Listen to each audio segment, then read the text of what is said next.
The multi-talented Hunter Hayes has opened tours for Taylor Swift, Rascal Flatts, and Carrie Underwood, and he continues to impress fans with the way he can play almost every single instrument he can find. He released his debut album in October 2011, with his second single, Wanted, being released almost a year ago.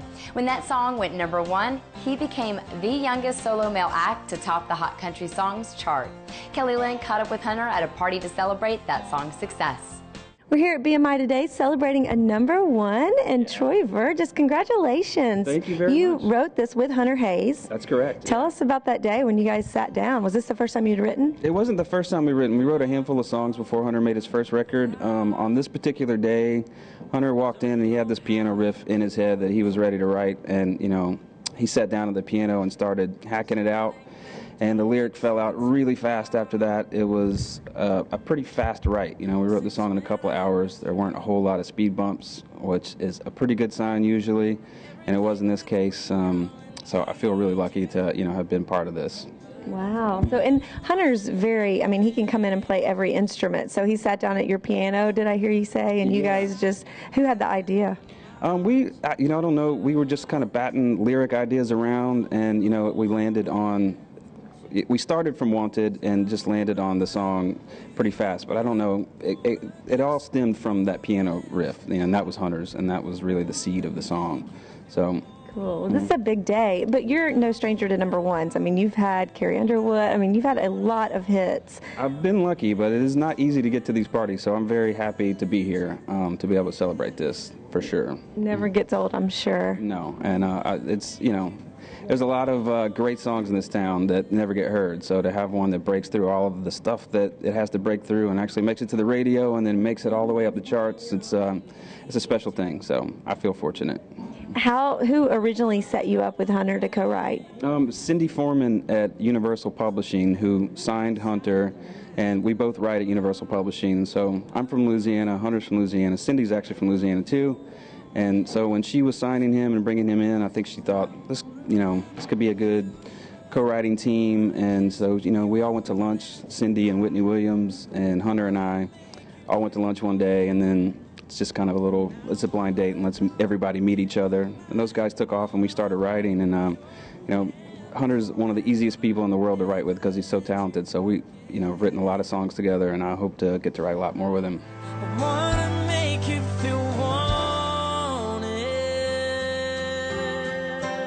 We're here today celebrating a #1 with Hunter Hayes. How are you? I'm great right now. I feel really good. No kidding. What a wonderful, did you expect it to feel like this? Because this is your first #1 that you wrote as an artist and performed. Yeah, and no, I didn't know it would feel this good. It's amazing, I just went in to write a song. I know people who can sort of write towards a goal, and I'm not good at that. So I just write. And when this actually happens, and now that it's actually happened, I'm rendered speechless. I don't know what to say other than it's incredible as a songwriter to have a song do this and to have it change, my life as much as it has. Now, was this song really personal to you? You came in, you wrote this, and what were you thinking that day? Did you have an experience, and did you have some lyrics written down when you got to the co-write? Yeah, I can't say I had too much coming in other than an idea, and that is that I wanted to tell this girl how I felt, and I wanted to say it in a way that she'd never heard before, which is very difficult. And I'm pretty sure everyone says that at some point on Music Row, but I don't know. I was trying to find my voice in this message, and to tell a girl, this is a beautiful thing, and we should. I want you to know how much you mean to me, right? And I want you to know how much this works on a level that I've never experienced before, and that that should be noted because it runs deep, Yeah. And the song, how'd that end up? Did she get to hear the message? Did you play the demo for her after you'd written it? She heard the song long after it was written and done and finished. In fact, I didn't play it for her initially because I didn't want her to know that it was written about her. And she finally did hear it, and then I later admitted. So it was this long chronological story of chickening out, basically, is where it comes what it comes down to. But she finally did hear it. She knows that it's about her, and we're best buds, and she's a jokester. We laugh about it. I texted her, and I was like, like, hey, I went #1. She goes, you're welcome. Oh. Totally kidding. But she's a sweetheart. She's great, and we're buds, and we can joke about it now, which is good, you know? I love that. I love her comeback to you. I know, You're right? welcome. She's clever. She's good. Yeah, obviously. She's sharp, yeah. I like that. So things have been going really well for you. Grammy nominations. I mean, the show the other night, it was like Hunter Hayes. I mean, how has it been like a whirlwind for you? Yes, a whirlwind is a very good word for it, actually, now that you say that.